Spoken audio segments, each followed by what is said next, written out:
féconde les ciels,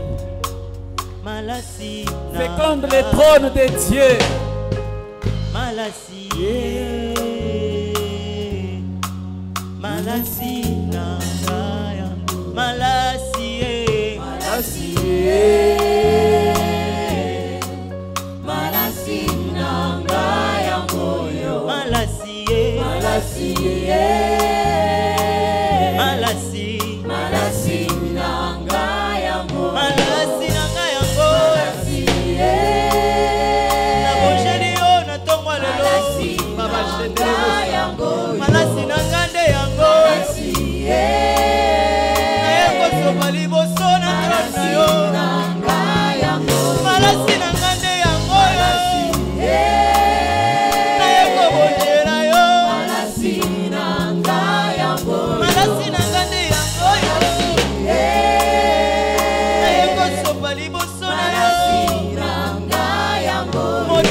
Élève ta voix pendant quelques instants. Arrose les ciels. Lorsque tu seras en train d'arroser les ciels, il y aura la pluie. Et cette pluie va adoucir ta vie. Commence à dis-lui des paroles.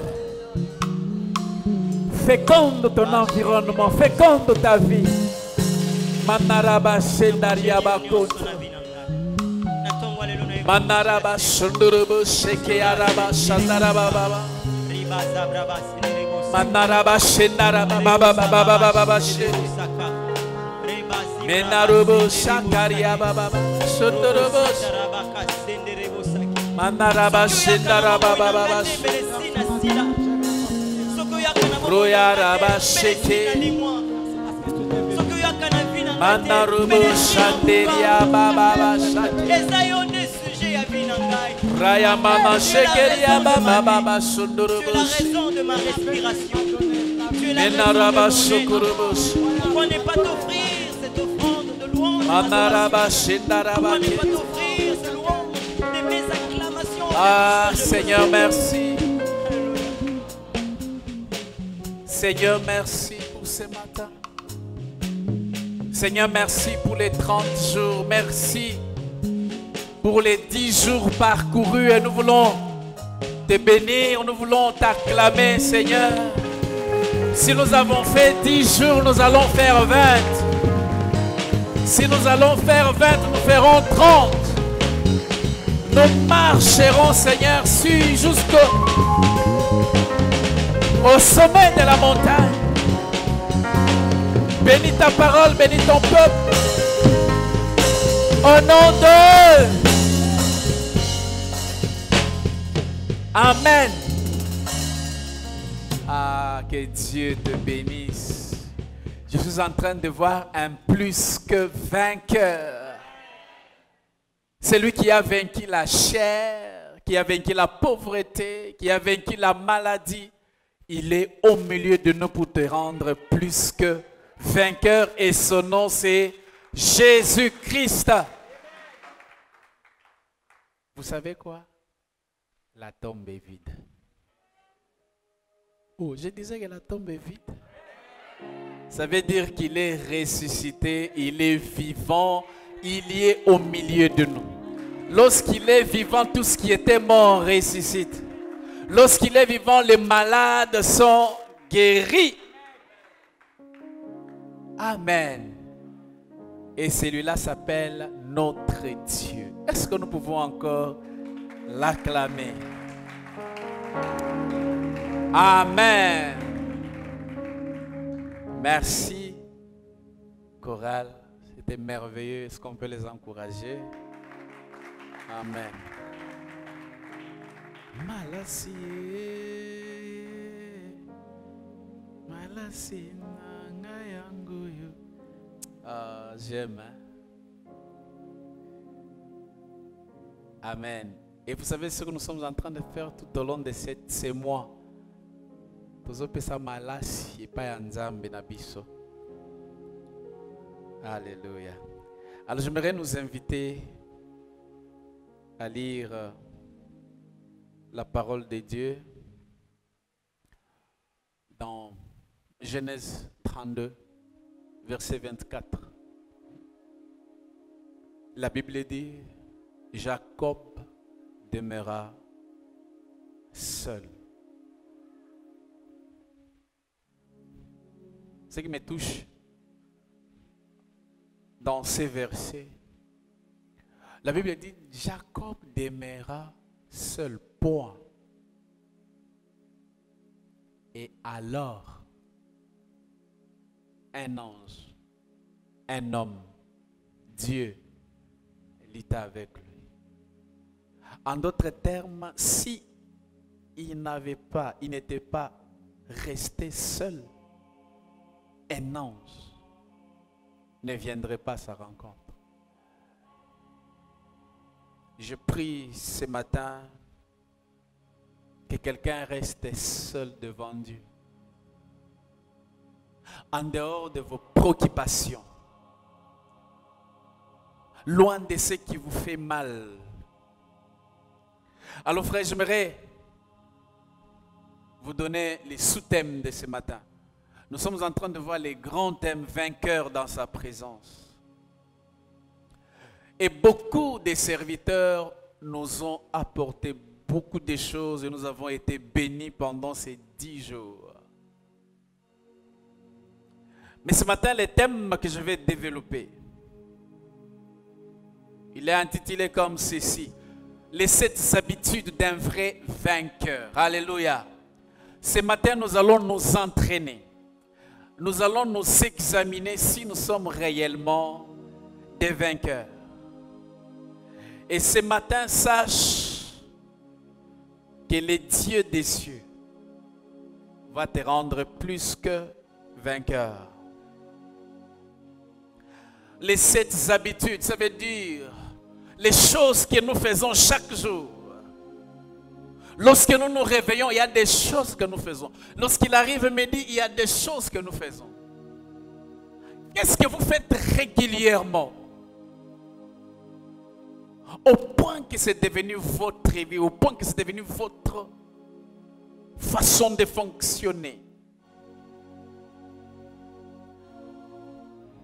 Lorsque je parle de cette habitude d'un vrai vainqueur, je vais dire plus jamais chercher la satisfaction au travers un style de vie charnel, mais s'abandonner à Dieu et à sa volonté pour ma vie pendant ces 30 jours et après 30 jours. Nous avons vu comment Jacob, qui a été béni par son père, la vie qu'il a vécue, une vie de souffrance. Mais il a fallu qu'il demeure seul et qu'il soit avec Dieu, qu'il apprenne des choses. J'aimerais que nous puissions nous mettre d'accord sur les termes habitude. Je vais aller dans 2 directions. La première, c'est qu'une habitude est une façon de se comporter, d'agir, de penser qui se répète souvent. La question que j'aimerais vous poser par rapport à cette première direction, c'est comment vous vous comportez tous les jours, comment vous agissez, comment vous pensez. Et régulièrement et chaque fois. La deuxième des choses, c'est une coutume ou pratique acquise par la répétition fréquente d'un même acte.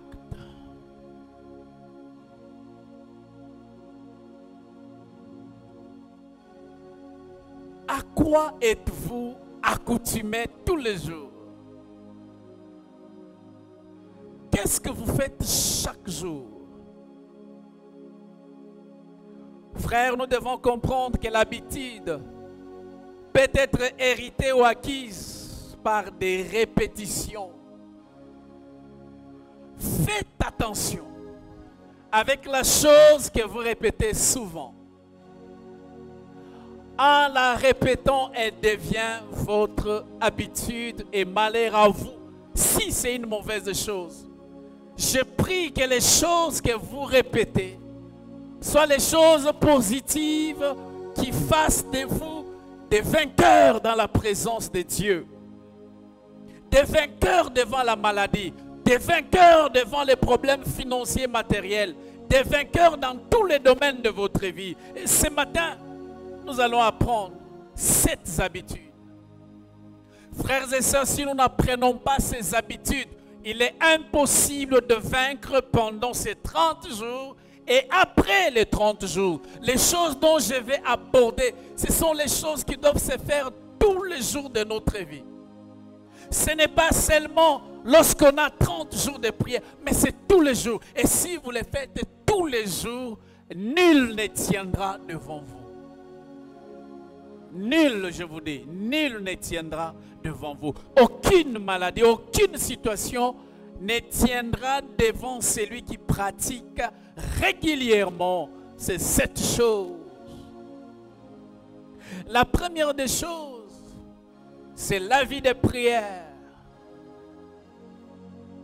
Frère, je ne suis pas en train de donner un enseignement sur la prière, mais je voudrais juste vous donner un principe de la vie.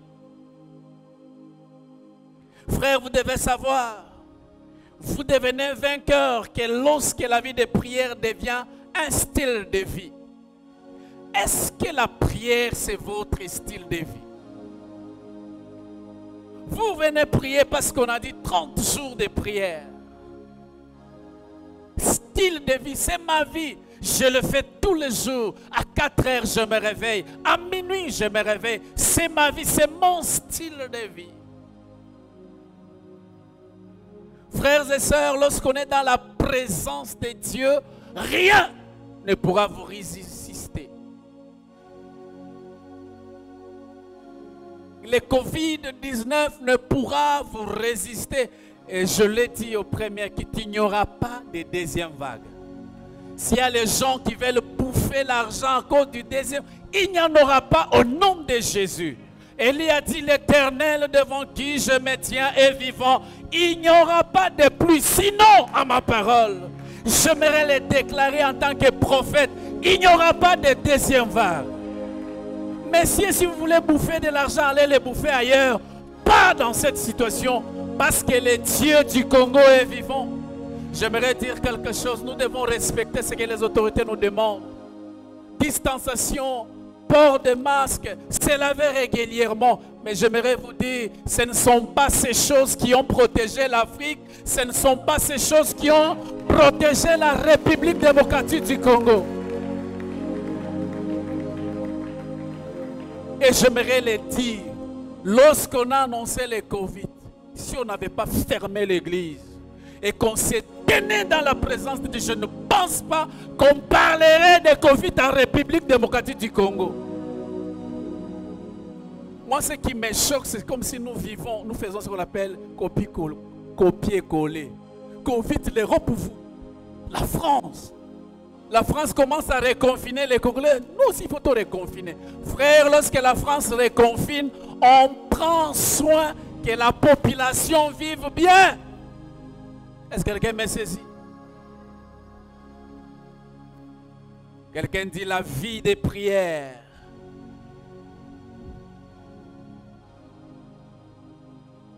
Frères et sœurs, lorsque je parle de la vie des prières, ce n'est pas seulement lorsque j'ai un problème ou un besoin que je dois prier. Je prie parce que j'aime Dieu. Je prie parce que j'ai une communion personnelle avec le Seigneur.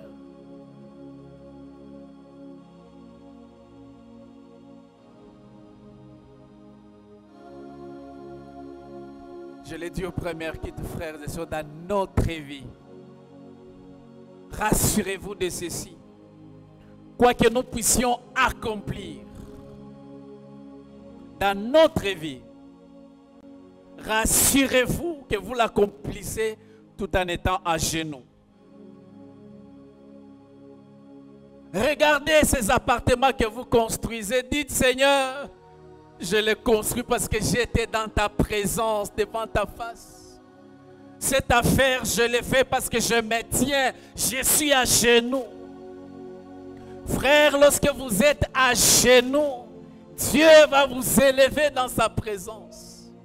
Je prie que Dieu élève quelqu'un ce matin dans sa présence. Et que vous puissiez dire à tous les sorciers, l'Éternel devant qui je me tiens est vivant. Vous ne régnerez plus jamais dans ma vie. Vous ne régnerez plus jamais à ma campagne. Ne faites jamais confiance à votre intelligence, votre talent, votre habileté. Rassurez-vous que vous êtes à genoux. Sois à genoux devant Dieu pour être debout devant les hommes. Frère, à côté j'aimerais te dire, tu seras à genoux devant les hommes en train de les supplier. Mais si tu es debout, le Dieu des cieux va te distinguer. La vie de prière. Pose la question à ton ami, est-ce que as-tu une vie de prière? La deuxième des choses, la deuxième habitude pour un vrai vainqueur, c'est avoir la confiance et la foi en Dieu. La confiance et la foi en Dieu. Psaume 103, verset 19. La Bible déclare que l'Éternel a établi son trône dans les cieux et son règne domine sur toutes choses. Ça, j'aime. Vous savez ce que ça veut dire? Ça veut dire que Dieu a placé son trône dans les cieux et ce trône occupe les cieux. Et parce que le trône de Dieu est établi, son règne domine sur toutes choses. Ça veut dire ceci.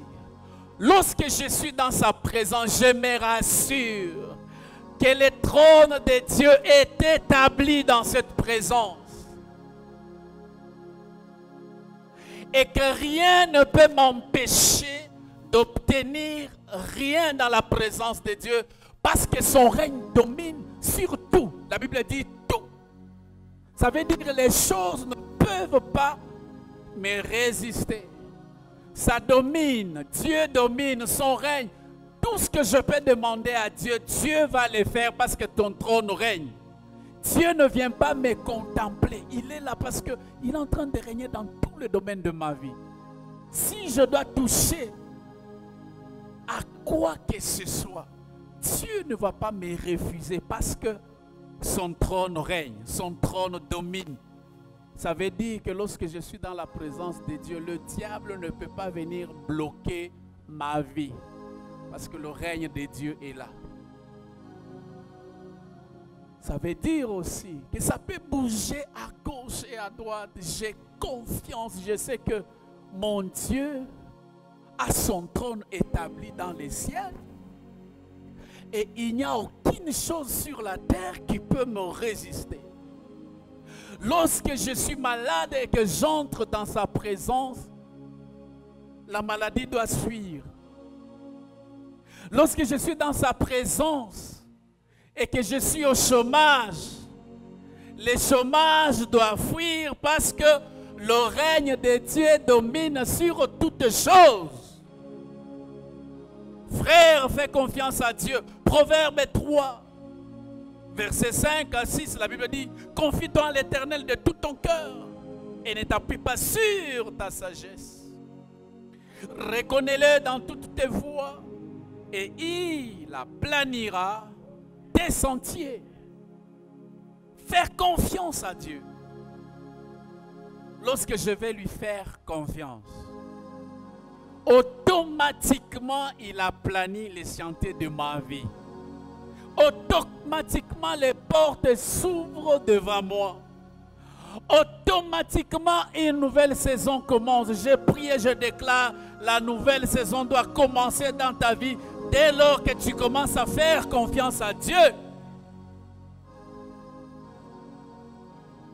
Frère, si vous ne faites pas confiance à Dieu en temps difficile, vous ne pouvez jamais prier.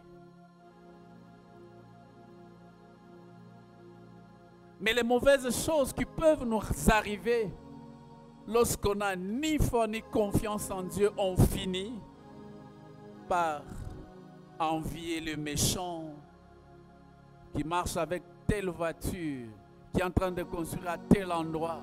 On commence à dire, pour nous prospérer. Biso awa toeka ko accompagner bango. Ça c'est l'attitude de quelqu'un qui n'a pas confiance ni foi en Dieu. Psaume 37 verset 1. Ne t'irrite pas contre le méchant. N'envie pas ceux qui font le mal. Il nous arrive de les envier. Verset 7 dit ceci, garde le silence. Défends l'Éternel et espère en lui.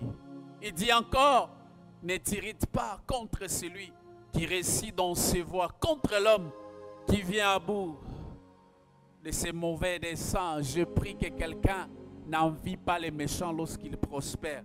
Mais la seule chose que j'aimerais te demander, frère, pendant ces temps, fais confiance à Dieu, il est fidèle. Dis à ton voisin, notre Dieu est fidèle. Le verset 8 dit, laisse la colère.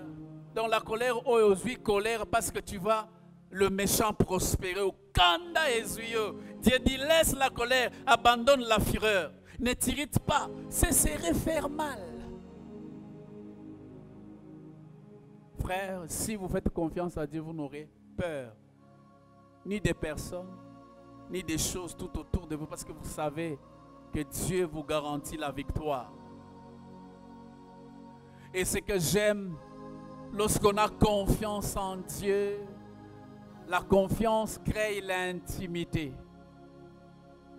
Je disais au premier culte que si je n'ai pas confiance en ma femme, je ne peux pas l'embrasser très fort dans mes bras. Lorsque vous n'avez pas confiance en Dieu, pas d'intimité dans la présence de Dieu. Je prie que quelqu'un ait confiance en Dieu. Dans le sens que ce que Dieu t'a dit, il est fidèle. Il est Dieu et il sera en train de te soutenir pendant ces temps. Dis à ton voisin, fais confiance en Dieu. Aie confiance en Dieu. Confiance en Dieu. Est-ce qu'il y a quelqu'un qui a confiance en Dieu ce matin? Oh, la troisième chose, la troisième habitude d'un vrai vainqueur, la méditation de la parole de Dieu. La méditation. Psaume 63, verset 6 à 8, la Bible dit ceci.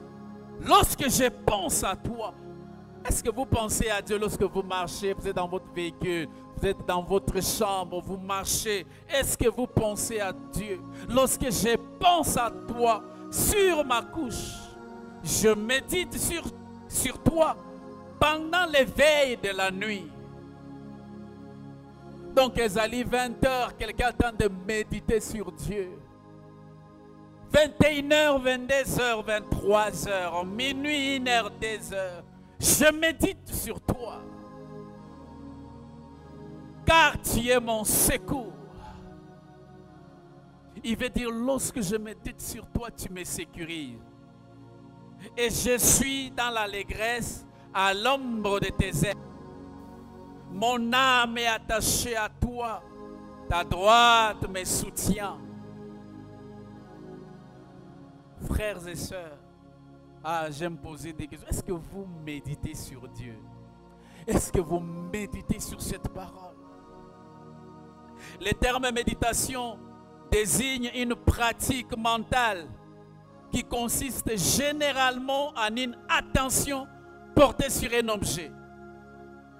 Et cet objet peut être une personne ou une chose. Or, dans ces cas, l'objet de notre attention doit être Dieu, doit être sa parole.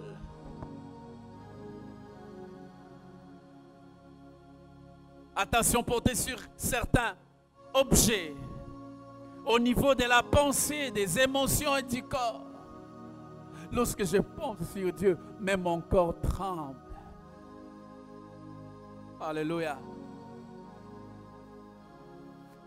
Frère, lorsque vous êtes en train de méditer, ce que j'aime avec la méditation, lorsque vous êtes en train de méditer, la méditation, c'est comme un miroir placé devant vous. Et ce miroir projette des images. La première image, c'est l'image de Dieu lui-même. Lorsque vous êtes en train de contempler Dieu, vous méditez sur Dieu, Dieu vous donne ses lunettes pour voir comme il est en train de voir.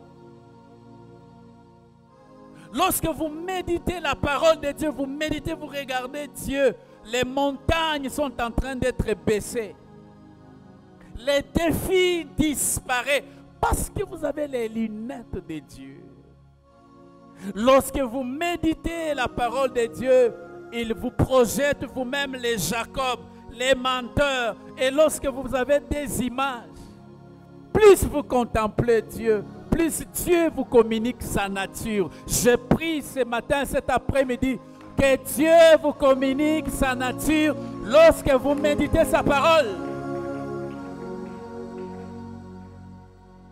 La méditation de sa parole. Je ne suis pas en train de dire lire la Bible. Je parle de la méditation. Vous tournez la parole de Dieu à gauche, à droite, en dessous, au-dessus. Vous êtes en train de ruminer la parole de Dieu. Plus vous ruminez la parole de Dieu, elle vous transforme à la même image que Christ lui-même. Vous et Christ, vous devenez un. Il dit, soyez un comme je suis avec mon Père. Je prie que quelqu'un soit un lorsqu'il médite la parole de Dieu. Qu'il soit un avec Dieu. Alléluia. J'aime avoir les lunettes de Dieu, frères et sœurs. La plupart des fois que je méditais sur Dieu, sur sa parole, c'est en ce moment que Dieu me donne des orientations. Psaume 119, verset 33, la Bible dit, affermis mes pas dans ta parole. En d'autres termes, il n'y a pas d'affermissement en dehors de la parole de Dieu. Et ne laisse aucune iniquité dominer sur moi. Lorsque Jacob est dans la présence de Dieu, et que Dieu lui pose la question, quel est ton nom? Dans ses miroirs, il s'est rendu compte qu'il n'était pas Ésaü et que son nom c'était Jacob. Alléluia. Lorsque vous êtes devant Dieu, dans la méditation, Dieu va vous révéler votre propre nature. Quelqu'un dit Amen. La méditation de la parole de Dieu. La méditation nous rend sensibles à l'Esprit de Dieu. La méditation nous rend alerte et vigilant. Je prie que Dieu transforme la faveur de Dieu en une assemblée des hommes et des femmes qui méditent la parole de Dieu. Alléluia. J'ai une question pour nous tous. Quelle est la dernière chose que vous faites avant d'aller au lit? Parce que là, vous devez vous reposer. pour commencer une nouvelle journée, quelle est la dernière chose que vous faites avant d'aller au lit? Répondez vous-même. Yo moko yebita okende kolala eloko ya suka oyo salaka. Mais le plus simple, c'est ce que nous faisons tous. Beaucoup d'entre nous, c'est la télé qui s'éteint avant d'aller dormir. La question c'est, quelles sont les dernières images qui ont capté votre mémoire, votre attention? Quelles sont les informations? Il y a des gens qui vont dormir avec les informations de France 24. Comment les gens sont en train de mourir de Covid. Comment la crise économique est en train de tuer les gens. Comment les choses ne peuvent pas marcher. D'ici à telle période, il y a un tel nombre de personnes qui vont disparaître de la planète. Et lorsque vous allez dormir, ça vous revient. Et c'est ce qui va motiver votre lendemain. Négativement, les films que vous voyez, quelles sont les images que vous voyez après que vous ayez éteint votre télé?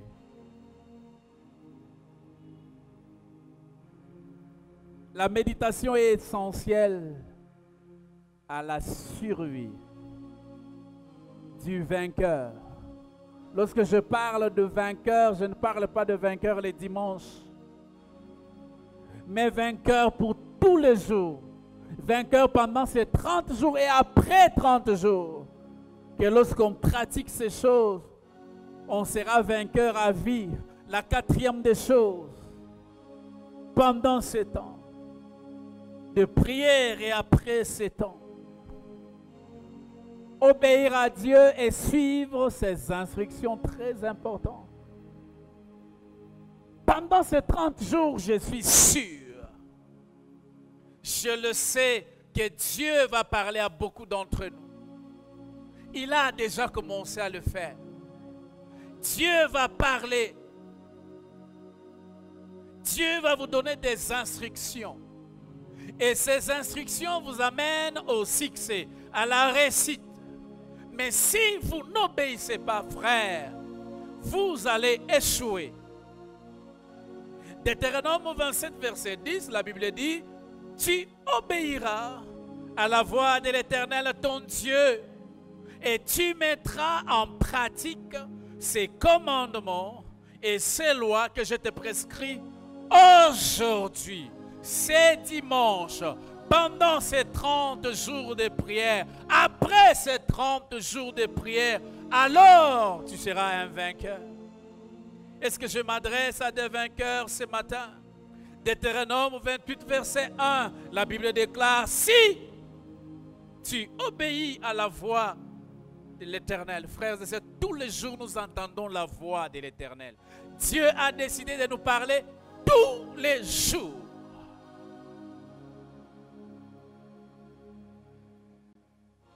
Si tu obéis à la voix de l'Éternel, ton Dieu, en observant et en mettant en pratique tous ces commandements que je te prescris aujourd'hui, l'Éternel, ton Dieu, j'aime, te donnera la supériorité sur toutes les nations de la terre. Frère, il suffit d'obéir pour avoir la supériorité sur toutes les nations. Il suffit d'obéir pour avoir la victoire sur tous tes ennemis. Lorsque je parle de l'obéissance et des instructions, il y a quelqu'un qui n'est pas en train de me saisir. Écoutez ce que la Bible est en train de dire dans Job 22, 22. La Bible dit, reçois de sa bouche l'instruction et mets dans ton cœur sa parole. Reçois de sa bouche. Tous les jours, Dieu nous donne des instructions. Et il dit, mets-les dans ton cœur. Mets dans ton cœur ces paroles. Pour vous, l'instruction que Dieu vous donne pour débloquer cette situation. Il vous dit jusqu'à ce que vous puissiez poser un acte prophétique sur l'autel. alors je vais débloquer cette situation. Mais toi, tu écoutes comme il s'agit, je ne sais pas, de l'argent, d'un bien que Dieu te demande de lui offrir. Toi, tu lui résistes, frère. Tu vas prier 30 jours, tu n'auras rien jusqu'à ce que tu obéisses à l'instruction que Dieu t'a donnée. Laisse que Dieu nous donne un peuple qui respecte et honore les instructions que Dieu lui donne. Il y a des gens qui laissent tout simplement dans les domaines de la présence, c'est-à-dire que Dieu prie pour toi, que Dieu offre à ta place, que Dieu... C'est comme un pasteur disait, ah, biso doit gêner. Il soit gêné dans la place na biso. En d'autres termes, il veut dire que non, l'État a collé à bafoufou yango. Il soit gêné là, biso 40 jours. C'est comme biso to dondo na foufou. Frère, ko dondo na foufou te okufa avant. Est-ce qu'on peut acclamer les rois des rois? Je suis en train de voir un vainqueur dans tous les domaines de sa vie. À cause des habitudes quotidiennes. Alléluia. Est-ce que je m'adresse à des vainqueurs ce matin? Déclare très fort, je suis vainqueur. Déclare, je suis plus que vainqueur. Je ne cours pas après la victoire, mais je cours dans la victoire. Est-ce que quelqu'un peut dire Amen? Est-ce que quelqu'un peut acclamer le roi des rois? Je vois l'identité de quelqu'un changer à cause de la mise en pratique de cette habitude. Alléluia. La dépendance. La cinquième chose, la dépendance au Saint-Esprit. Très important, frère. Si vous ne dépendez pas du Saint-Esprit, vous pouvez passer à côté d'une instruction importante pour votre vie. Lorsque je parle de dépendre du Saint-Esprit, c'est dire, Seigneur, je donne mon corps, mon âme, mon esprit sous ta direction, sous ta discipline. Conduis-moi, dirige-moi.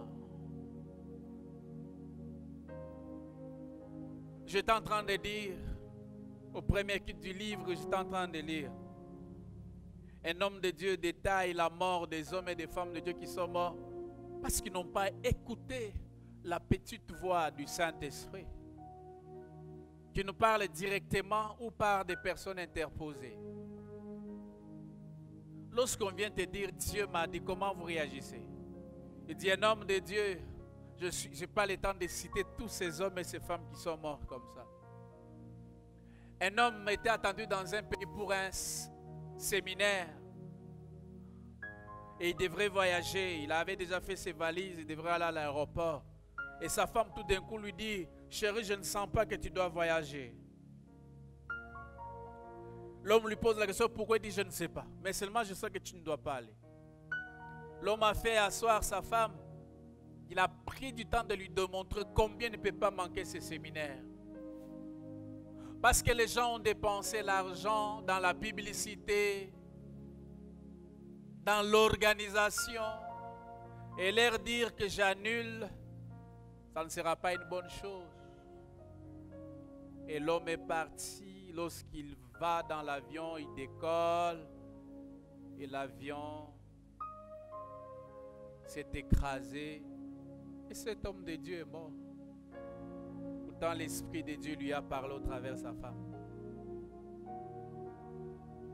Je prie que ça ne soit pas ton cas.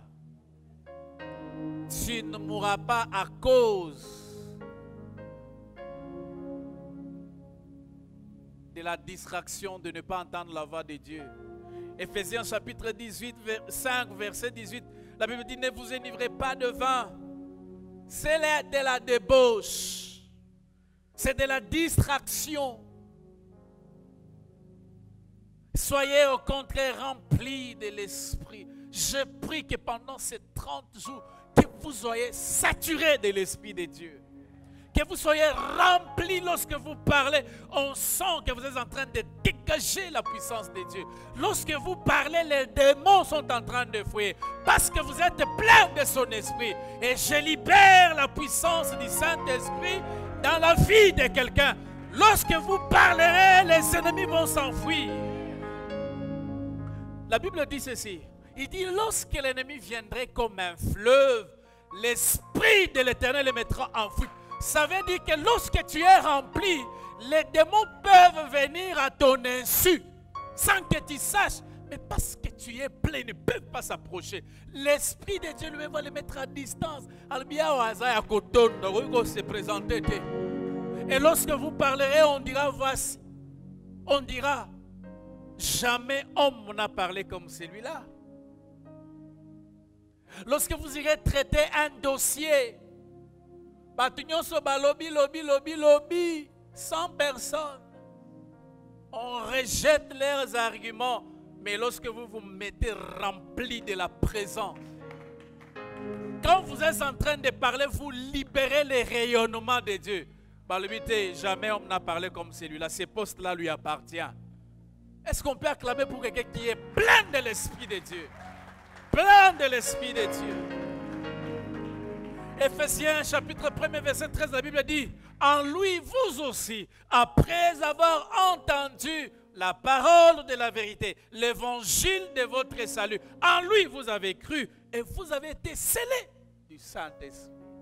Frère, lorsque vous avez reçu Jésus comme votre Seigneur et Sauveur, l'Esprit de Dieu est venu habiter en vous. Alors soyez remplis de cet esprit. Vous avez été scellés. Même si vous êtes au milieu des païens, on sait vous identifier par le Saint-Esprit. Éphésiens chapitre 4, verset 30. Oh frère, je prie que ça ne soit pas le cas pour quelqu'un. La Bible dit, n'attristez pas le Saint-Esprit de Dieu, par lesquels vous avez été scellés pour le jour de la rédemption. En d'autres termes, il veut dire le jour de l'enlèvement. Vous serez identifiés par cela. Alléluia. Vous serez identifiés. Le Saint-Esprit de Dieu parle tellement. Je me suis souvenu, j'ai prié, je l'ai déjà dit ici, on priait avec mon épouse. On ne savait pas où implanter. C'était vers 11 h lorsque Dieu m'a arrêté, il m'a dit dans l'oreille, il dit, ça sera faveur de Dieu. Alléluia. Ça sera faveur de Dieu. Si je n'avais pas entendu, vous savez quoi? Quelqu'un m'avait proposé le nom de l'église. Vous voyez ce que l'église allait être? Trône divin. Non, trône élevé. Quelqu'un est venu me dire, parce que Dieu m'a parlé. Ah! Alors, Dieu m'a dit que le nom de l'église sera trône élevé. J'ai dit, ah oui, trône élevé, ok. Mais lorsque j'étais dans sa présence, il m'a dit, ça sera faveur. Ça veut dire, lorsque vous serez là, la faveur vous accompagnera. La faveur frayera les chemins pour vous. Vous ne vous battrez pas pour que les portes s'ouvrent. La faveur va s'occuper de l'ouverture de vos portes. Et je déclare, parce que vous êtes dans sa présence, laisse que la faveur de Dieu vous ouvre les portes. Au nom de Jésus. 6e habitude. Frère, dépendre du Saint-Esprit, c'est chaque jour, chaque matin. Le matin, Saint-Esprit, qu'est-ce que je veux faire? Ce sont les habitudes de tout le jour que nous devons pratiquer. Lorsque tu pries à midi, tu dis, Seigneur, ce matin, je vais aller dans quelle direction? 6e chose, ou habitude, donner. Frère, ce matin, je ne veux pas parler, je ne prêche pas sur l'enseignement, sur les données, mais je vous donne un principe. Il y a beaucoup de gens qui ont les problèmes de finances ce matin. Ils veulent avoir de l'argent pour commencer une affaire. Mais j'aimerais vous dire la vérité. Il n'y a pas de prière pour recevoir l'argent. Ça déçoit beaucoup de gens. J'aimerais vous dire, à qui Dieu donne l'argent lorsqu'il prie. Alléluia. La Bible dit ceci. Il donne la semence au semeur. Celui à qui Dieu donne l'argent, c'est celui qui est auparavant un semeur. Parce que Dieu sait que lorsque je lui donne, il sèmera. Si vous n'êtes pas un semeur, ne vous attendez pas à l'argent. Ça, c'est Jésus lui-même qui parle. Luc chapitre 6, verset 38. La Bible dit, hey! Il dit, donnez. Frères et sœurs, lisez très bien votre Bible. Jésus donne un ordre. C'est un ordre, c'est un commandement. On ne vous supplie pas. Donc vous avez l'obligation, si vous voulez être béni financièrement et matériellement dans ce monde, vous devez.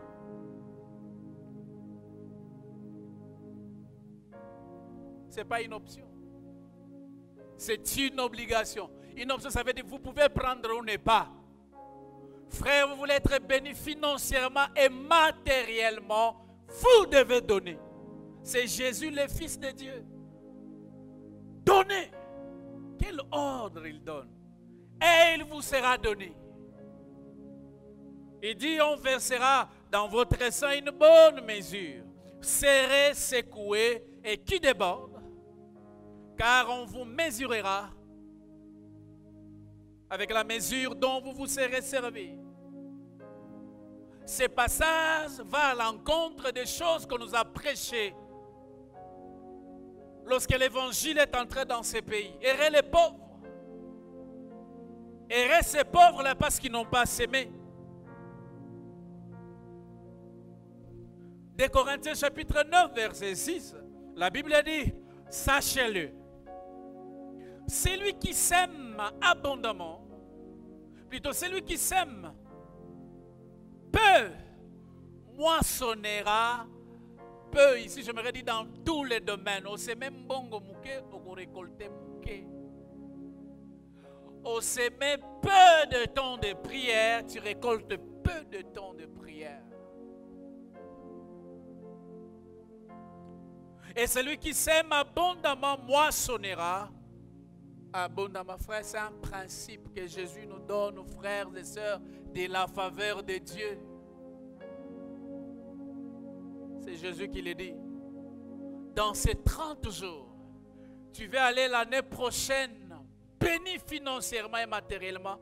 Change tes habits. Il y a des gens depuis 2015, frère, il y a 10 000 francs. Et tu veux que Dieu te bénisse? Non, c'est impossible. Frères et sœurs, regardez les milliardaires du monde. Bizarrement, Bill Gates te dit, ok, je donne la moitié de ma richesse. Nous, on croyait qu'il allait devenir pauvre, mais il continue toujours à être milliardaire. Tous les grands dans le monde, et puis ce ne sont même pas des chrétiens, ils savent, c'est un principe universel. Nous a appris, si tu veux être béni, il faut épargner. Non, non, non, ça c'est un principe démoniaque. Et la Bible dit, celui qui épargne à l'excès s'appauvrit. Nous sommes dans un système de qui perd gagne. Alléluia. Voilà, les chrétiens sont mal à l'aise à pasteur, comme charnel. Quand tu as commencé avec la première des choses, la prière, voilà, nous allons expliquer. Tu sais comment nous allons passer à Congo, charnel jusqu'à ce niveau. Non, frère, d'ailleurs, je suis plus spirituel que vous ne le croyez. J'aimerais vous le dire pourquoi. 80% des messages de Jésus, Jésus n'a pas parlé du ciel. Il a parlé de l'argent et des biens, de la richesse et du règne. Est-ce que vous avez saisi? Est-ce que quelqu'un a saisi ça? Na ebisio magambo solo. Si vous avez un $1,000, à combien ça yote? Parce qu'il y a ceux qui ont $8,000 au Sumuka. C'est roi no mona na ma campagne on lobi au sentir na kozwaye. Au kozwaye te parce que $1,000 est koyate. Est-ce que quelqu'un acclame le roi des rois?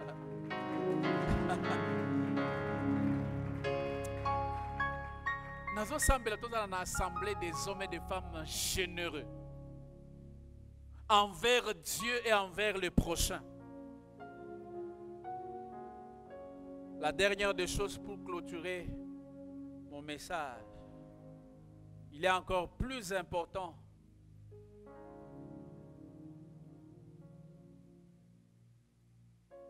pardonner ceux qui nous ont fait du mal. Le pardon. La Bible est en train de dire, si tu es en train de prier et que tu te souviens que tu as un problème avec quelqu'un, il faut laisser ton offrande là-bas aller. D'abord te réconcilier. En d'autres termes, si tu fais monter ton offrande, ça ne va pas arriver.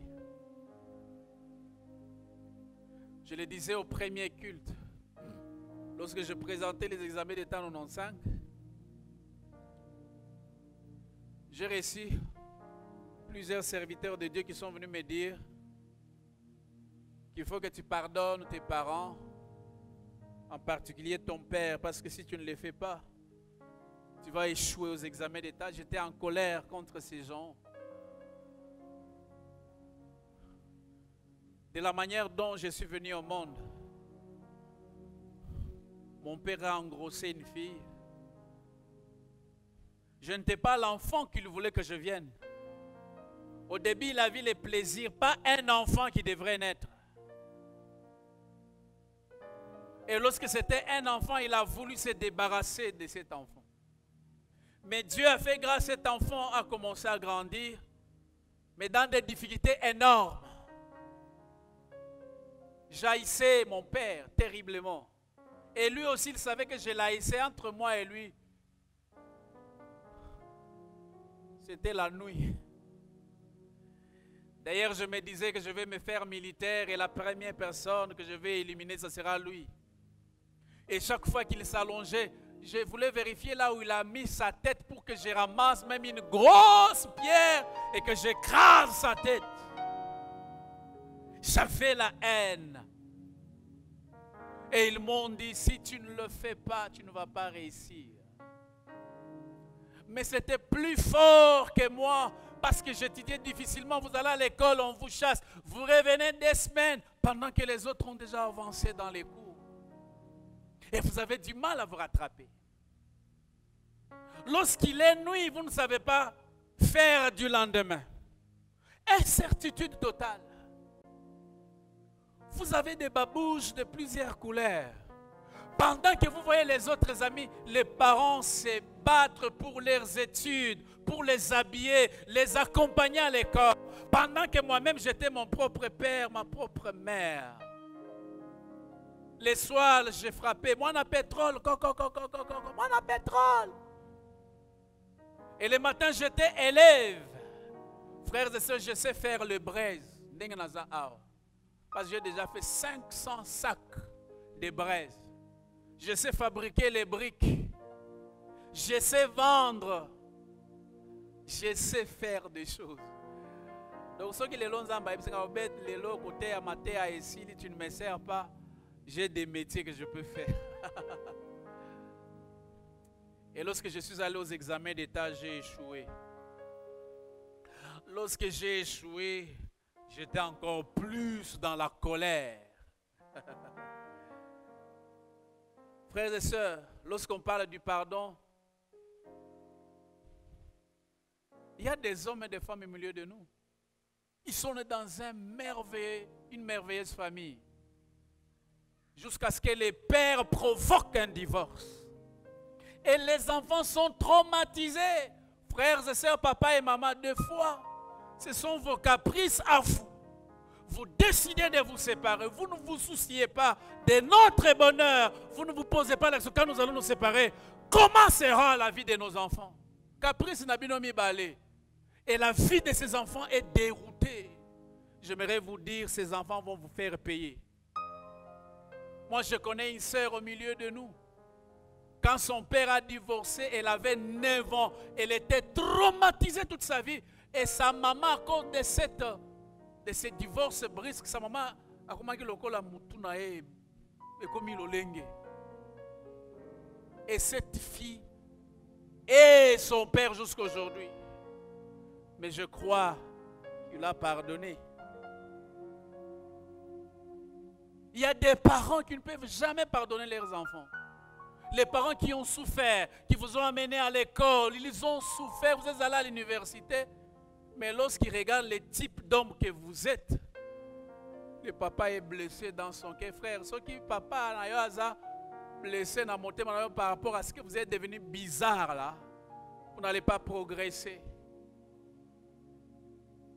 Que des gens qui ont été humiliés dans des fiançailles, que des enfants, moi je me suis souvenu un jour, mon père m'a dit, Kayo kosala nini na vie, okomona kanga jamais pas na yo. Yo kosala ke l'autre côté. C'était cette voix que j'entendais toujours de ses pères. Et ce qui est bizarre, frère, je n'ai jamais compris. Hein, quand on mettait la nourriture, parce que mon père a eu d'autres enfants avec une autre femme, on met la nourriture. Et mon père mangeait là. Il va arrêter de manger. Il commence à me regarder avec un œil méchant. Tant l'oiseau nous a traumatisés et les autres continuent à manger. Frère, j'ai souffert. Je me arrêter avec mes histoires. Et il y a des gens qui ont souffert plus que ça. J'aimerais que l'on lise Éphésiens chapitre 4 verset 26. La Bible dit, si vous vous mettez en colère, ne péchez point, que le soleil ne se couche pas sur votre colère. Et ne donnez pas accès au diable. Car celui qui dérobait ne dérobe plus. Que celui qui dérobait ne dérobe plus. Non, ce n'est pas ça le verset 30. N'attristez pas le Saint-Esprit de Dieu par lequel vous avez été scellés pour le jour de la rédemption. Ça veut dire que lorsque vous êtes en colère, lorsque vous êtes blessé à l'intérieur de vous, vous ne savez pas pardonner, l'Esprit de Dieu est attristé. Je prie que Dieu te console et que tu aies la force pour pardonner. J'aimerais vous dire que j'ai pardonné ma famille, j'ai pardonné mon père, j'ai pardonné ma mère. Et je suis en paix avec Dieu. La Bible dit, verset 31, que toute amertume, toute animosité, toute colère, toute clameur, toute calomnie, toute espèce de méchanceté disparaisse du milieu de vous. Soyez bons les uns envers les autres, compatissants, vous pardonnant réciproquement, comme Dieu vous a pardonné en Christ. Frère, Dieu vous a pardonné. Pardonnez. J'aimerais juste savoir qui a été blessé dans sa vie par des hommes tout autour de lui. Est-ce qu'il y a quelqu'un? Ah, yo, ça bien. Moi, j'ai été blessé. Qui a déjà été blessé dans sa vie? Humilié dans sa vie. Et je prie que Dieu te donne la capacité de pardonner. Non seulement de pardonner, mais d'oublier. J'aime un homme qui a eu la force de tout son corps pour pardonner et oublier. Il a transformé en bien les mauvaises choses qui lui ont été faites.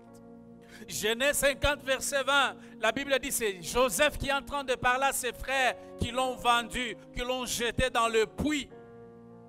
Joseph était devenu une marchandise pour eux.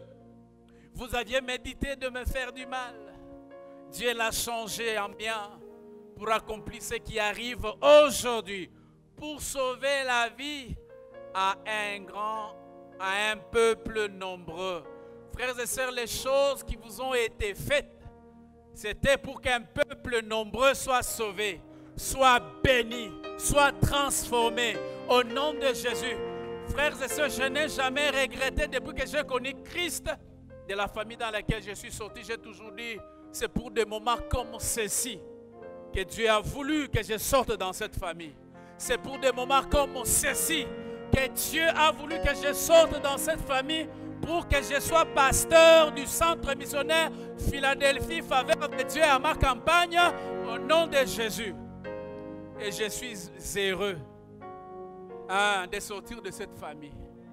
Après, j'aimerais te dire, si votre famille n'a pas de nom, au travers de vous, au travers le pardon, votre famille aura un nom à cause de vous. Et je finis avec ces passages de Jésus. Et j'aimerais que nous puissions nous lever pour finir et lire ces passages ensemble. Matthieu chapitre 18. Soyons debout. Et nous allons les lire à haute voix, 21 à 22. Matthieu chapitre 18. 21 à 22. J'aimerais vous donner les goûts et nous allons les lire à haute voix. Je ne sais pas ce que les gens vous ont fait. Je ne sais pas lorsque vous le voyez ce que ça fait dans votre cœur. Mais regardez, Matthieu 18, 21, 22, go!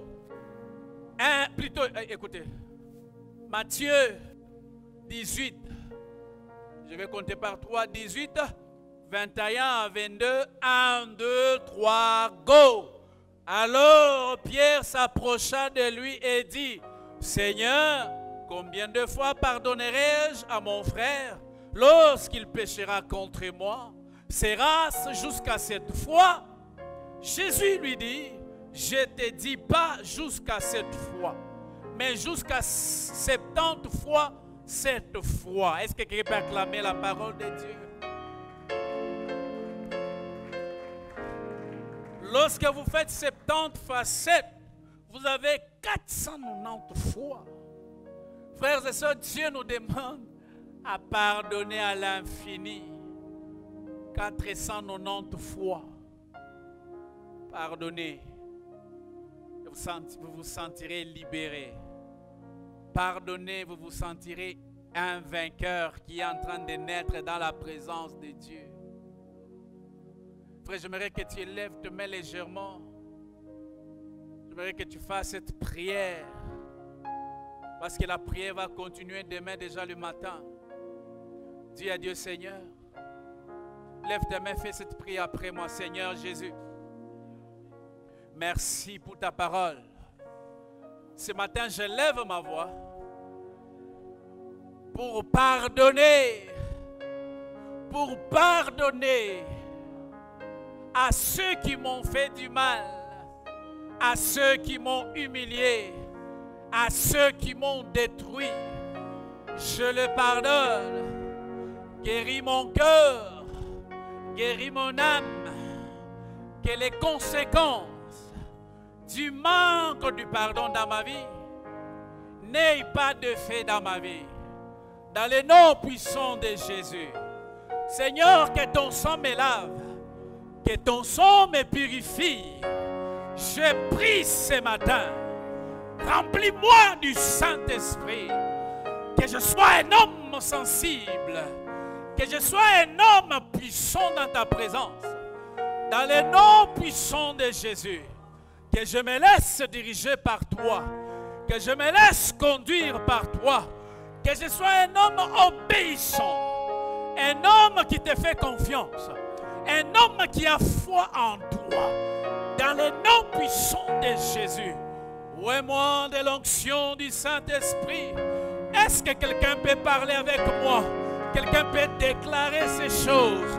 Oraba shokoria baba kenta, manakete diamana konto, yoraba baba she, yoraba baba shokoroboshe, shokoroboshe, menaraba kente, les dieux des cieux.